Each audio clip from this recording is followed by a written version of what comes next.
ವೀಕ್ಷಕರೇ, ಇವತ್ತು ಏನಪ್ಪ ಸ್ಪೆಷಲ್ಲು ಅಂದರೆ ಸ್ವಲ್ಪ ಮಟನ್ ಇರೋದನ್ನ ಇವತ್ತು ಮಟನ್ ಚುಕ್ಕ ಮಾಡೋಣ ಅಂದ್ಬಿಟ್ಟು ತೆಂಗಿನಕಾಯಿ ಹಾಕ್ಬಿಟ್ಟು ಮಂಗಳೂರು ಕರಿ ಮಾಡೋಣ ಅಂದ್ಬಿಟ್ಟು ರೆಡಿ ಮಾಡ್ತಾ ಇದ್ದೀನಿ. ಅದಕ್ಕೆ ಫಸ್ಟು ಒಂದು ಅರ್ಧ ಕೆ ಜಿ ಈರುಳ್ಳಿ ಅಷ್ಟು ಎಣ್ಣೆಯಲ್ಲಿ ರೋಸ್ಟ್ ಮಾಡ್ಕೊತಾ ಇದ್ದೀನಿ. ಶುಂಠಿ ಬೆಳ್ಳುಳ್ಳಿ ಪೇಸ್ಟು ಮತ್ತು ಗ್ರೀನ್ ಚಿಲ್ಲಿ ಸ್ವಲ್ಪ ಸಾಂಬಾರು ಸೊಪ್ಪು ಹಾಕಿ ಮಿಕ್ಸಿಲಿ ಹರ್ಕೊಂಡಿದ್ದೀನಿ. ಈರುಳ್ಳಿ ಕಾದಿದ್ದೆ ಅದಕ್ಕೆ ಮಿಕ್ಸ್ ಮಾಡೋಣ. ಇವಾಗ ಕರಿಬೇವಿನ ಸೊಪ್ಪು ಅದಕ್ಕೆ ಸೇರಿಸ್ಕೊಳ್ಳಿ, ತುಂಬ ಘಮ ಅನ್ನುತ್ತೆ ಸಾರು. ಮತ್ತು ಈರುಳ್ಳಿ ಜಾಸ್ತಿ ಹಾಕಕ್ಕೆ ಹೋಗ್ಬೇಡಿ ಮಟನ್ ಚುಕ್ಕಾಗೆ, ಯಾಕೆಂದರೆ ಸಿಹಿ ಬಂದ್ಬಿಡುತ್ತೆ. ಇಷ್ಟು ಈರುಳ್ಳಿ ಬೆಂದಿರೋದು. ಇವಾಗ ಅದಕ್ಕೆ ನಾವು ಜಿಂಜರ್ ಪೇಸ್ಟ್ನ ಆ್ಯಡ್ ಮಾಡೋಣ. ಎಣ್ಣೆ ಜೊತೆನೆ ಜಿಂಜರ್ ಪೇಸ್ಟ್ ಆ್ಯಡ್ ಮಾಡಬೇಕು.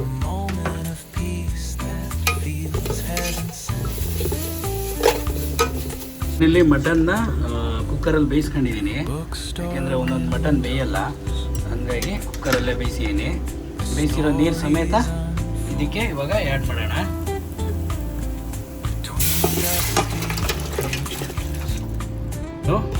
ಶುಂಠಿ ಬೆಳ್ಳುಳ್ಳಿ ಜೊತೆ ಮಟನ್ನ ಆ್ಯಡ್ ಮಾಡಿದ್ದೀನಿ.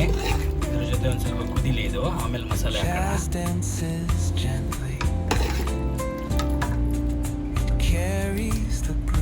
ಮಟನ್ ಬೆಂದಿದೆ.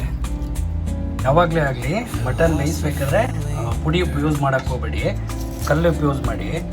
ಅದರಿಂದ ಟೇಸ್ಟು ಚೆನ್ನಾಗಿ ಬರುತ್ತೆ, ಆಮೇಲೆ ಆರೋಗ್ಯಕ್ಕೂ ಒಳ್ಳೆಯದು ಕಲ್ಲುಪ್ಪು. ಇವಾಗ ಮತ್ತೆ ಮಟನ್ನ ಬೇಯಿಸ್ಬೇಕಾದ್ರೆ ಉಪ್ಪು ಸೇರಿಸ್ಬೇಡಿ. ಇವಾಗ ಉಪ್ಪು ಆ್ಯಡ್ ಮಾಡೋಣ. ಇವಾಗ ನಮ್ಮ ಮಟನ್ನು ಕುದಿ ಬರ್ತಾಯಿದೆ, ಅದಕ್ಕೆ ನಾನು ಗರಂ ಮಸಾಲೆ ಸೇರಿಸ್ತಾ ಇದ್ದೀನಿ. ಗರಂ ಮಸಾಲೆ ಸ್ವಲ್ಪ ಜಾಸ್ತಿನೇ ಆ್ಯಡ್ ಮಾಡಿ, ಮಟನ್ ಸ್ಮೆಲ್ ಹೋಗುತ್ತೆ. ಆಮೇಲೆ ಮಟನ್ ಮಸಾಲೆ ಆ್ಯಡ್ ಮಾಡ್ತಾಯಿದ್ದೀನಿ. ಇವೆಲ್ಲ ಡಬ್ಬಿಗೆ ಹಾಕಕ್ಕೆ ಟೈಮ್ ಸಿಕ್ಕಿಲ್ಲ. ಇವಾಗ ಖಾರ ಪುಡಿ ಆ್ಯಡ್ ಮಾಡ್ತೀವಿ.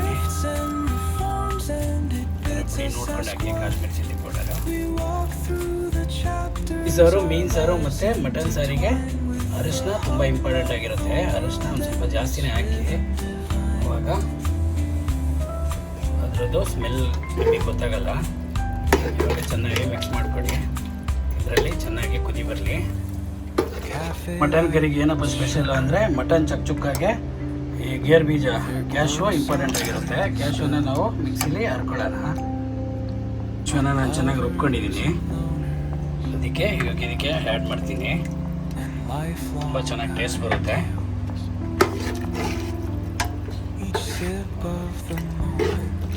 ನಾನು ಅದೇ ಜಾರಿಗೆ ತುರಿದಿರೋಂಥ ತೆಂಗಿನಕಾಯಿನ ಹಾಕ್ತಾಯಿದ್ದೀನಿ. ಇಲ್ಲಿ ಇದೇ ಥರ ಸಿಗುತ್ತೆ. ಒಂದು ಪ್ಯಾಕೆಟಿಗೆ ಇಲ್ಲಿ 5 ರೂಪಾಯಿ ಈ ಥರ ಪ್ಯಾಕೆಟ್ ಸಿಗುತ್ತೆ. 5 ರೂಪಾಯಿ ಅಂದರೆ ಇಂಡಿಯಾದು 110 ರೂಪಾಯಿನೇ ಆಗುತ್ತೆ.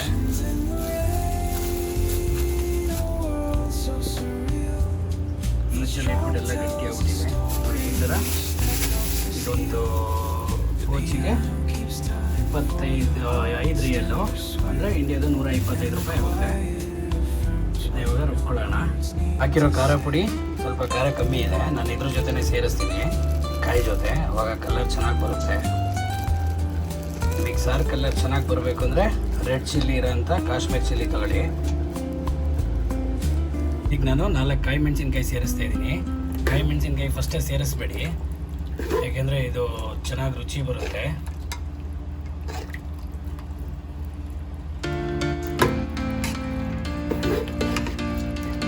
ನೀವಿಲ್ಲಿ ತೆಂಗಿನಕಾಯಿನ ಎಷ್ಟು ಚೆನ್ನಾಗಿ ರುಬ್ಕೋತೀರಾ ಅಷ್ಟು ಟೇಸ್ಟ್ ಬರುತ್ತೆ. ಚೆನ್ನಾಗಿ ನೈಸಾಗಿ ರುಬ್ಕೋಬೇಕು. ನೋಡಿ ಈ ಕಲರ್ ಬಂದಿದೆ. ಇದು ಮಟನ್ ಚುಕ್ಕ ಊರಲ್ಲಿ ನಮ್ಮಮ್ಮ ಕೂಡ ರೆಡಿ ಮಾಡಿದ್ದೀನಿ. ಇದನ್ನ ಇವಾಗ ನಾವು ಮಸಾಲೆಗೆ ಆ್ಯಡ್ ಮಾಡ್ತಾಯಿದ್ದೀನಿ. ಮಟನ್ ಬೆಂದಿದೆ.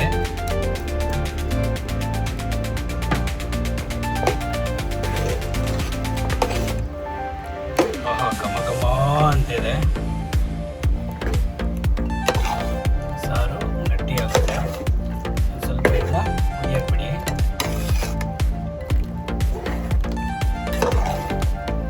ಇವಾಗ ನಮ್ಮದು ಮಟನ್ ಚುಕ್ಕ ತೆಂಗಿನಕಾಯಿ ಜೊತೆ ಸ್ಪೆಷಲಾಗಿ ಮಂಗಳೂರು ಸ್ಟೈಲಲ್ಲಿ ಮಾಡಿದ್ದೀನಿ. ನೀವು ಒಂದ್ಸಲ ಟ್ರೈ ಮಾಡಿ. ನಾನಿಲ್ಲಿ ಸಾಂಬಾರು ಸೊಪ್ಪು ಮತ್ತು ಸ್ವಲ್ಪ ಕಸ್ತೂರಿ ಮೆಥಿ ತೊಗೊಂಡಿದ್ದೀನಿ. ತುಂಬ ಫ್ಲೇವರ್ ಬರುತ್ತೆ. ಸಾರು ಮಾಡ್ತಾ ಇರ್ಬೇಕಾದ್ರೆ ಪಕ್ಕದ್ದು ಇಲ್ಲಿ ಅಕ್ಕಪಕ್ಕ ರೂಮಲ್ಲಿ ಎಲ್ಲ ಕಂಟ್ರಿಯವರು ಇರ್ತಾರೆ. ಇಂಡೋನೇಷ್ಯಾನೊಬ್ಬ ಬಂದ್ಬಿಟ್ಟು ಏನು ಮಾಡ್ತಿದೀಯ ನೀನು ಘಮ ಘಮ ಅಂತೇಳಿ ಅಂತ ಕೇಳ್ತಾ ಇದ್ದ. ಅದ್ರ ಮೇಲೆ ಸಾಂಬಾರು ಸೊಪ್ಪು ಮತ್ತು ಕಸ್ತೂರಿ ಮೆಂತ್ಯನ ಆ್ಯಡ್ ಮಾಡ್ಕೊಂಡು ಒಂದ್ಸಲ ಮಾಡಿ ಎಷ್ಟು ಟೇಸ್ಟಿಯಾಗಿರುತ್ತೆ. ಒಂದು ಮನೆಗೆ ಘಮ ಘಮ ಅನ್ನೋದು ಎಲ್ಲ ಬಂದು ಕೇಳ್ತಾ ಇದ್ದಾರೆ, ಏನು ಮಾಡ್ತಿದೀಯ ನಮಗೊಂದು ಸ್ವಲ್ಪ ಕೊಡು ಅಂತ. ಬಟ್ ನಾನಿರೋದು ರೂಮಲ್ಲಿ ಒಬ್ಬನೇ ತಿನ್ನೋದಕ್ಕಲ್ಲ. ಈ ಬಕ್ರೀದ್ ಹಬ್ಬದಿಂದ ಇಲ್ಲಿ ಜಾಸ್ತಿ ಕುರ್ಬಾನಿ ಕೊಡ್ತಾರೆ, ಅಂದರೆ ಮಟನ್ನ ದಾನ ಮಾಡ್ತಾರೆ ಸೌದಿಗಳು. ಹಂಗಾಗಿ ಫ್ರೆಂಡ್ಗಳೆಲ್ಲ ರೂಮಲ್ಲೆಲ್ಲ ಮಾಡಲ್ಲ. ನಾನು ಮಾಡ್ತೀನಿ ಅಂದ್ಬಿಟ್ಟು ಎಲ್ಲ ತಂದ್ಕೊಡಿದ್ದಾರೆ, ಮಾಡಿಕೊಡೋಣ ಒಟ್ಟಿಗೆ ತಿನ್ನೋಣ ಅಂತ. ಅದಕ್ಕೆ ಇವತ್ತು ಮಟನ್ ಚುಕ್ಕ ರೆಡಿ ಮಾಡಿದ್ದೀನಿ. ಆಹಾ ನೋಡಿ, ಇನ್ನೊಂದು ಸ್ವಲ್ಪ ಕುದಿ ಬರಬೇಕು. ಮಟನ್ಗೆ ಈ ಮಸಾಲೆನ ಎಳ್ಕೋಬೇಕು, ಅವಾಗ ಸರಿಯಾಗುತ್ತೆ. ಉಪ್ಪೆಲ್ಲ ಸರಿ ಇದೆ. ಇವಾಗ ಚೆನ್ನಾಗಿ ಕುದಿ ಬರಲಿ. ಇಲ್ಲಿ ತೆಂಗಿನಕಾಯಿನ ಒಂದು ಸ್ವಲ್ಪ ತೆಂಗಿನ ತುರಿನ ಒಂದು ಸ್ವಲ್ಪ ತವೆಯಲ್ಲಿ ಫ್ರೈ ಮಾಡ್ಕೊತಿದ್ದೀನಿ, ಯಾಕಂದರೆ ತೆಂಗಿನಕಾಯಿ ಸ್ಮೆಲ್ಲು ಚೆನ್ನಾಗಿ ಬರುತ್ತೆ. ನಮ್ಮ ಸಾರು ರೆಡಿಯಾಗಿದೆ, ಎಲ್ಲ ಕುದ್ದಿದೆ. ಅದಕ್ಕೆ ನಾನು ತುರಿದಿರೋ ತೆಂಗಿನಕಾಯಿನ ಒಂದು ಸ್ವಲ್ಪ ರೋಸ್ಟ್ ಮಾಡಿ ಹಾಕ್ತಾಯಿದ್ದೀನಿ. ಇದು ನಿಮಗೆ ಒಳ್ಳೆ ಟೇಸ್ಟ್ ಬರುತ್ತೆ. ಲಾಸ್ಟಿಗೆ ಆ್ಯಡ್ ಮಾಡ್ತೀನಿ